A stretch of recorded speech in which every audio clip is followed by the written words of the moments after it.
یہ رہنمائی مادی امور میں بھی ہے اور روحانی امور میں بھی ہے۔ زندگی کی ابتدا طفولیت یعنی بچپن کے مرحلے سے ہوتی ہے۔ اس مرحلے کے متعلق بہت سی باتیں اسلام نے بتائی ہیں۔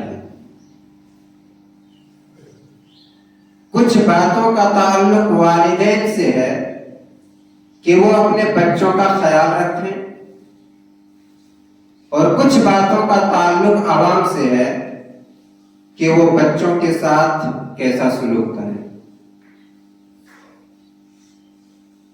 اگر والدین اور عوام اسلام کی بتائی ہوئی باتوں پر عمل پیرا ہوں گے تو ایک بہترین اور مفید معاشرہ وجود میں آ جائے گا،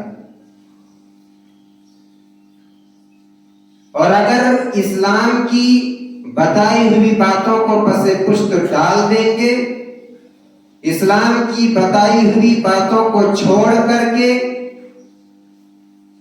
دنیاوی اعتبار سے بچوں کے ساتھ معاملہ کریں گے تو سماج اور معاشرے سے امن و سکون رخصت ہو جائے گا۔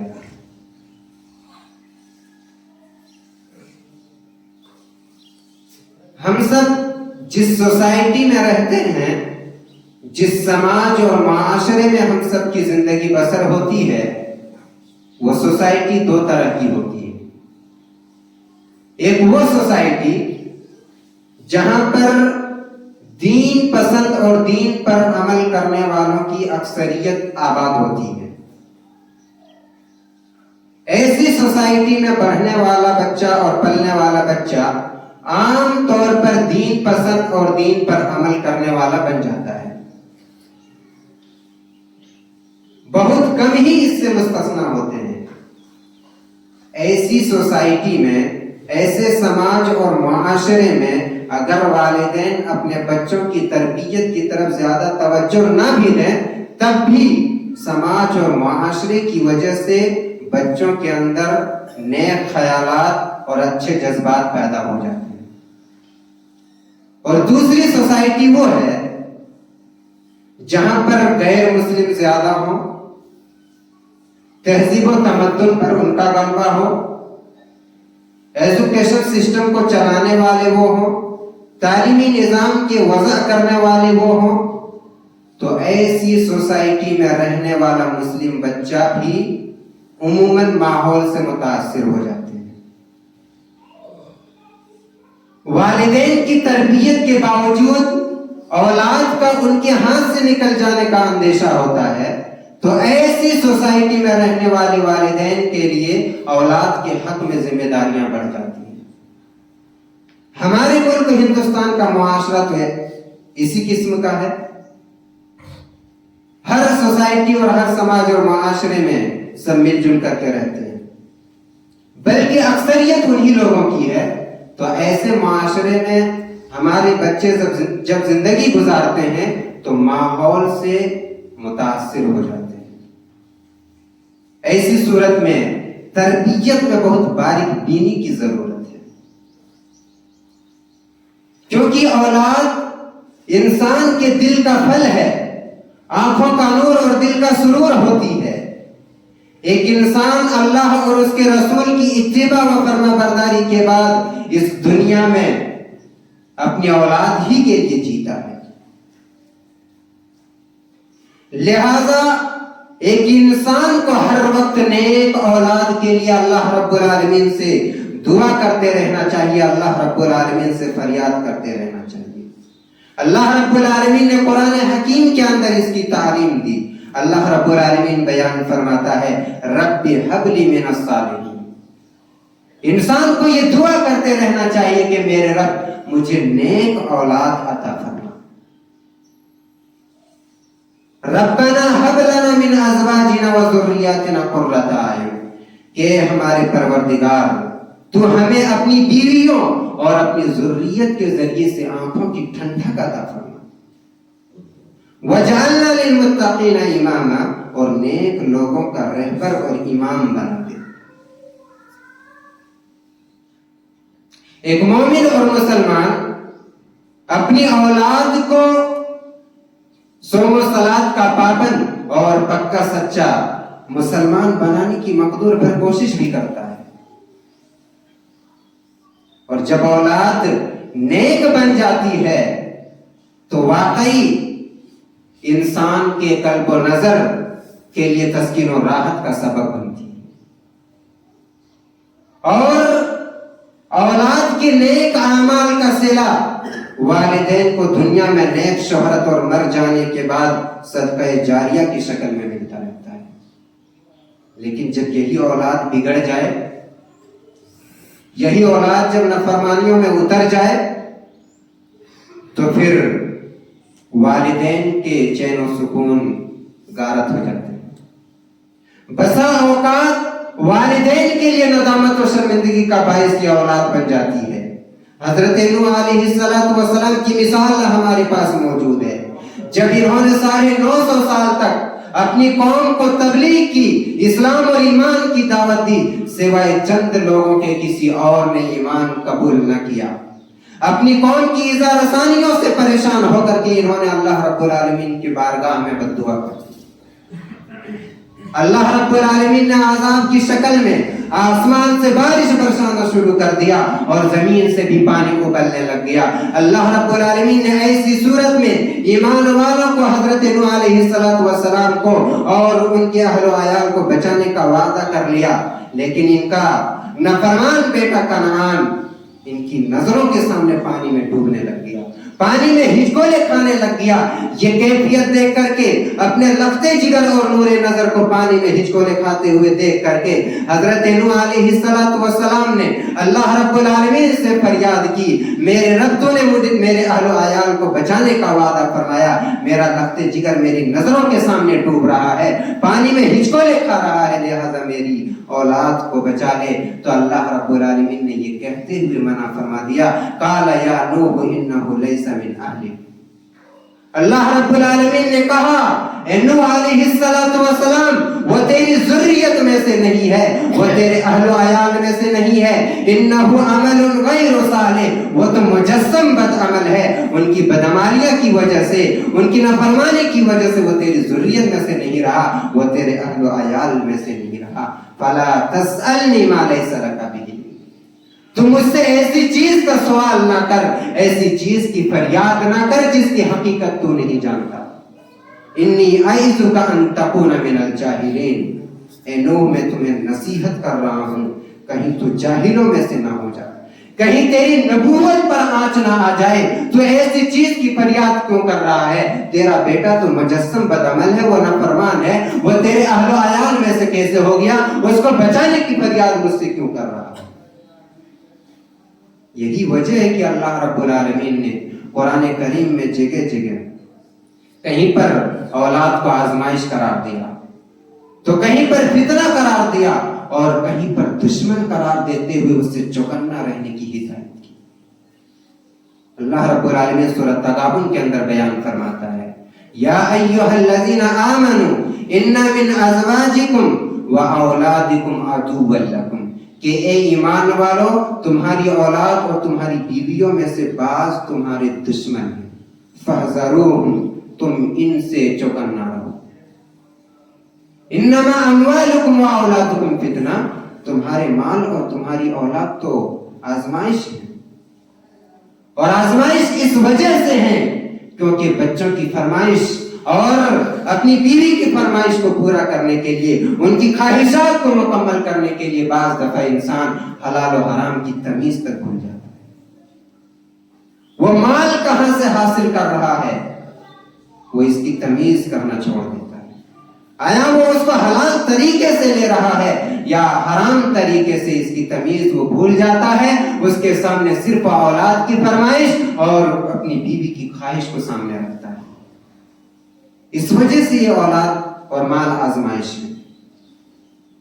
اللہ رب العالمین نے سورہ منافقون کے اندر بیان فرما دیا، یا ایھا الذین آمنوا لا تلھکم اموالکم ولا اولادکم، کہ ایمان والو، تمہارا مال اور تمہاری اولاد تمہیں دھوکے میں نہ ڈال۔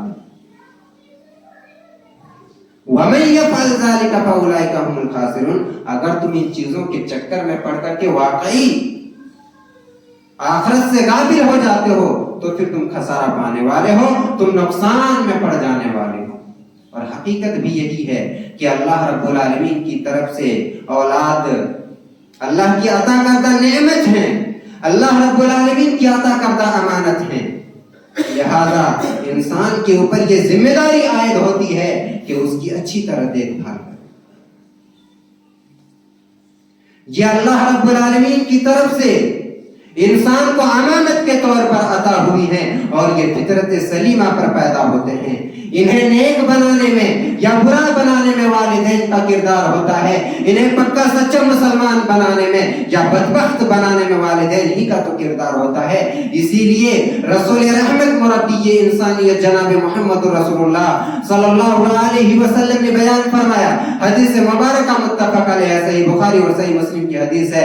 حدیث کے راوی حضرت ابو ہریرہ رضی اللہ تعالیٰ عنہ ہیں، کہتے ہیں اللہ کے رسول صلی اللہ علیہ وسلم نے ارشاد فرمایا، ما من مولود الا یولد علی الفطرہ، کہ ہر بچہ فطرت اسلام پر پیدا ہوتا ہے. فابواہ یحودانہ اور ینصرانہ اور ینجسانہ، پھر اس کے والدین یا تو اسے یہودی بنا دیتے ہیں یا عیسائی بنا دیتے ہیں یا پھر آگ کا پجاری بنا دیتے ہیں. والدین ہی اس کی تربیت کے نتیجے میں اس کو اللہ کا نافرمان بناتے ہیں یا پھر اللہ رب العالمین کا فرما بردار بناتے ہیں. اس حدیث مبارکہ میں بچے کو ایک صاف شفاف کاغذ کے مانند بتلایا گیا، ایک کوڑا کاغذ کے مانند بتلایا گیا. جس طریقے سے ایک صاف کاغذ ہو اس میں آپ جو نقش ڈالنا چاہیں گے وہ نقش اس میں ڈال سکتے ہیں. آپ اس میں چاہیں تو پھولوں کی تصویر بنا لیں اور آپ چاہیں تو اس میں کانٹوں کی تصویر بنا لیں. اب یہ والدین کی ذمہ داری ہے کہ ان معصوم بچوں کی تربیت کس انداز سے کرتے ہیں. وہ چاہیں تو اپنی پوری زندگی کے لیے اولاد کو اپنے لیے پھول کا مانند بنا لیں اور چاہیں تو اپنی پوری زندگی کے لیے اولاد کو کانٹے کے مانند بنا لیں. یہ اللہ رب العالمین نے ہمارے اوپر ذمہ داری رکھی کہ کس طریقے سے اولاد کی تربیت کی جائے. اگر اولاد کی تربیت صحیح ڈھنگ سے نہ کی جائے تو پھر آگے چل کر کے یہ اولاد اللہ رب العالمین کا بھی نافرمان اور والدین کا بھی نافرمان بننے والی ہے. ایک انسان چاہتا ہے کہ میری اولاد بڑھاپے کا سہارا بنے، میرے بڑھاپے کی لاٹھی بنے، محنتی جفاکش بنے اور میری پوری زندگی میری اولاد خیال رکھے. لیکن جب تربیت میں اگر آپ ڈھیل سے کام لیتے ہیں، اسلام سے دور رہ کر کے آپ اپنے بچوں کی تربیت کرتے ہیں تو یہ بات بھی آپ یاد رکھ لیجئے کہ جب آپ بڑھاپے کی عمر کو پہنچ جائیں گے تو آپ کی اولاد اسلام سے اتنا ہی دور رہ کر کے آپ کی خدمت کرے گی. یہ فیصلہ آپ کا ہے کہ اسلامی نقطۂ نظر سے اپنی اولاد کی تربیت کرتے ہیں یا پھر اسلامی تعلیمات سے دور رہ کر کے اپنی اولاد کی تربیت کرتے ہیں. اگر اسلامی نقطۂ نظر سے تربیت کرتے ہیں تو آپ کے بڑھاپے کی لاٹھی اور سہارا بنے گی اولاد اور رب کا بھی فرما بردار بنے گی. اور اسلامی تربیت کو نظر انداز کر کے اگر تربیت آپ نے کی تو اسلامی تعلیمات سے اتنا ہی دور رہ کر کے آپ کی خدمت بڑھاپے کی عمر میں آپ کی اولاد کرے گی. یہ مکروہ نتائج اس وجہ سے رونما ہو رہے ہیں. بچے والدین کی نافرمانی اس وجہ سے کر رہے ہیں کیونکہ ہم نے بچپن میں اس کی تربیت میں بہت ڈھیل سے کام کیا، اسلامی نقطۂ نظر سے ہٹ کر کے اس کی تربیت کی. اللہ رب العالمین نے نہ صرف دنیا میں اس کی رہائش کا انتظام کرنے کے لیے آپ کو ذمہ دار بنایا ہے بلکہ آخرت بھی سنوارنے کی ذمہ داری آپ کے اوپر رکھی. اللہ رب العالمین نے سورۃ تحریم کے اندر بیان فرمایا، یا ایھا الذین آمنوا قوا انفسکم، کہ اے ایمان والو تم اپنے آپ کو و اہلیکم اور اپنے اہل و عیال کو نار جہنم کی آگ سے بچاؤ. وقودھا الناس والحجارہ، کہ جس جہنم کا ایندھن انسان اور پتھر بننے والے ہیں، جس جہنم کو اللہ رب العالمین انسانوں کے ذریعے سے اور پتھروں کے ذریعے سے بھرنے والا ہے. علیہا ملائکۃ غلاظ شداد لا یعصون اللہ، اس جہنم میں ایسے ایسے فرشتے مقرر ہیں، ایسے ایسے سخت اور طاقتور فرشتے موجود ہیں کہ اللہ رب العالمین جو سزا دینے کا آرڈر کر دیتا ہے، جو سزا دینے کا حکم کر دیتا ہے، لا یعصون اللہ ما امرہم، فرشتے نافرمانی نہیں کرتے، یفعلون ما یؤمرون، جو حکم صادر فرما دیتا ہے رب فوری طور پر وہ سزا بندے کے اوپر فرشتے نافذ کر دیتے ہیں۔ تو اس جہنم کی آگ سے اپنے آپ کو اور اپنے اہل و عیال کو بچاؤ۔ حضرت عبداللہ ابن عباس رضی اللہ تعالی عنہما نے اس آیت کی تفسیر کرتے ہوئے کہا کہ تم نیکی کرو، اپنے آپ کو گناہ سے بچاؤ اور اپنی اولاد کی تربیت کرو۔ جب تم اولاد کی اسلامی تربیت کر دو گے تو وہ خود جہنم سے بچ جائیں گے اور ان کے عمل کی وجہ سے تمہیں بھی جہنم سے بچا لیا جائے گا۔ اس آیت کا یہ مفہوم ہے کہ تم خود نیکی کرو، گناہ سے بچو اور اولاد کی اسلامی تربیت کر دو۔ اللہ کے رسول صلی اللہ علیہ وسلم نے بیان فرمایا، حدیث متفق علیہ ہے، اور حدیث کے راوی عبداللہ ابن عمر رضی اللہ تعالی عنہما ہیں، بیان کرتے ہیں اللہ کے رسول صلی اللہ علیہ وسلم نے ارشاد فرمایا، کلکم رائن وکلکم مسئول عن رعیتہ، تم میں سے ہر آدمی چرواہا، تم میں سے ہر آدمی ذمہ دار ہے، اور ہر شخص سے کل قیامت کے دن اس کی ذمہ داریوں کے بابت جواب دینا ہوگا۔ ہر شخص سے اللہ رب العالمین اس کی ذمہ داریوں کے بابت پوچھ گچھ کرنے والی۔ فالامام رائن، تو مسلمانوں کا امیر، مسلمانوں کا ذمہ دار چرواہا ہے، وَهُوَ مَسْئُولٌ عَنْ رَعِيَّتِهِ، اور اس کو کل قیامت کے دن اپنی ذمہ داریوں کے بابت اللہ رب العالمین کے سامنے جواب دینا ہوگا۔ وَالرَّجُلُ رَائِن فِي بَيْتِ أَهْلِهِ، ایک آدمی اپنے گھر کا ذمہ دار ہے اور اسے کل قیامت کے دن اس ذمہ داری کی بابت جواب دینا ہوگا۔ وَالْمَرْأَةُ رَائِيَةٌ فِي بَيْتِ زَوْجِهَا، ایک عورت اپنے شوہر کے گھر کا ذمہ دار ہے اور اسے بھی اپنی ذمہ داری کی بابت کل قیامت کے دن جواب دینا ہوگا۔ وَالْغُلَامُ رَائِن فِي مَالِ سَيِّدِهِ، ایک نوکر اپنے سردار کے مال کا ذمہ دار ہے اور اس ذمہ داری کی بابت بھی اسے کل جواب دینا ہوگا۔ أَلَا كُلُّكُمْ رَاعٍ وَكُلُّكُمْ مَسْئُولٌ عَنْ رَعِيَّتِهِ، خبردار ہو جاؤ، تم میں سے ہر آدمی ذمہ دار ہے اور ہر آدمی کو اپنی ذمہ داری کے بابت کل قیامت کے دن جواب دینا ہوگا۔ ایک دوسری حدیث ہے، حدیث صحیح مسلم کی ہے، اللہ کے رسول صلی اللہ علیہ وسلم نے بیان فرمایا، ما من عبد یسترعہ اللہ رعیۃ، کہ کوئی بھی بندہ ہو اللہ رب العالمین نے کوئی ذمہ داری اسے دے دی، یموت یوم یموت وہو غاش لرعیتہ، اور اس کی موت اس حالت میں آ جاتی ہے کہ جو ذمہ داری اللہ رب العالمین نے دی تھی اس ذمہ داری کے تعلق سے اس نے کوتاہی کی، اپنے زیر ذمہ داری لوگوں کے ساتھ اس نے دھوکہ کیا، الا حرم اللہ علیہ الجنہ، اسی حالت میں اگر اس کی موت ہو جاتی ہے تو اللہ رب العالمین اس کے اوپر جنت کو حرام کر دیتا ہے۔ جو آدمی اپنی رعیت کے ساتھ، اپنے زیر ذمہ داری لوگوں کے ساتھ دھوکہ کرتا رہتا ہے اور اسی حالت میں اگر اس کی موت واقع ہو جاتی ہے تو اللہ رب العالمین اس کے اوپر جنت کو حرام کر دیتا ہے۔ ایک تیسری حدیث صحیح مسلم کی ہے، اللہ کے رسول صلی اللہ علیہ وسلم نے ارشاد فرمایا، اذا مات الانسان انقطع عمله، کہ جب انسان مر جاتا ہے تو اس کے عمل کا سلسلہ منقطع ہو جاتا ہے، اب اسے کوئی نیکی نہیں پہنچ سکتی، الا من ثلاث، سوائے تین چیزوں کے۔ تین چیزیں ایسی ہیں جس کا ثواب انسان کو مرنے کے بعد بھی ملتا رہتا ہے۔ من صدقۃ جاریہ، صدقہ جاریہ کا ثواب، اور علم ينتفع به، کوئی ایسا علم چھوڑ کر کے وہ گیا ہو جس سے لوگوں کو بعد میں فائدہ پہنچ رہا ہو تو اس کا بھی ثواب ملتا رہے گا، اور ولد صالح يدعو له، یا پھر کوئی نیک اولاد اس نے چھوڑا ہو اور وہ نیک اولاد اس کے حق میں دعا کر رہی۔ ان تین چیزوں کا ثواب مرنے کے بعد انسان کو پہنچتا رہتا ہے۔ انسان کے اختیار میں کیا یہ چیز نہیں ہے کہ مرنے کے بعد بھی وہ ثواب حاصل کرتا رہے؟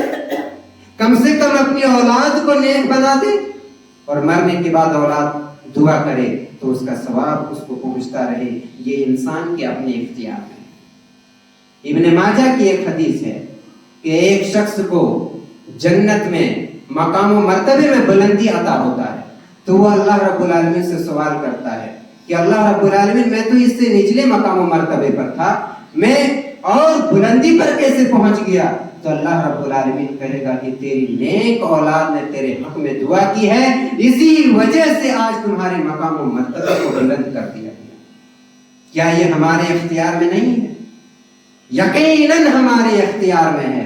اگر دینی تربیت, اسلامی اور اخلاقی تربیت اپنی اولاد کی آپ نے کر دی اور مرنے کے بعد آپ کی اولاد مسلسل آپ کے حق میں دعا کرتی رہتی ہے تو پھر آپ کے مقام و مرتبے کو اللہ رب العالمین مسلسل اوپر کرتا رہتا ہے, مسلسل بلند کرتا رہتا ہے. یہ انسان کے اپنے اختیار میں ہے. لیکن انسان تربیت کیسے کر سکتا ہے اپنی اولاد؟ اکثر انسان مصروف ہے آج کل کی زندگی میں. اگر انسان کسی تاجر کا, اگر اولاد کسی تاجر کی ہے, کسی بزنس مین کا بچہ ہے تو وہ دن بھر بزنس میں, تجارت میں لگا رہتا ہے, پھر دن بھر اولاد کی نقل و حرکت پر اس کی نظر نہیں رہتی. وہیں پر اگر اولاد کسی غریب انسان کی ہے, بچہ کسی مزدور آدمی کا ہے تو صبح سویرے وہ مزدوری کے لیے نکل جاتا ہے. صبح سویرے وہ مزدوری کے لیے نکل جاتا ہے اور شام تک لوٹتا ہے. دن بھر بچے کہاں گھوم رہے ہیں, کن لوگوں سے مل رہے ہیں, کن لوگوں کی صحبت میں رہ رہے ہیں بچے, ان حرکتوں پر والد کی نظر نہیں.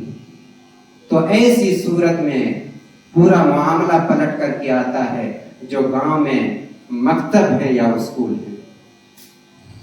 اسکول میں تعلیم تو ہو رہی ہے لیکن اسلامی نقطۂ نظر سے تربیت وہاں پر نہیں ہو پا رہی. مکتب ہے تو مکتب کو آج کے مسلمان کتنی زیادہ اہمیت دے رہے ہیں, یہ کسی سے ڈھکی چپی چیز نہیں ہے.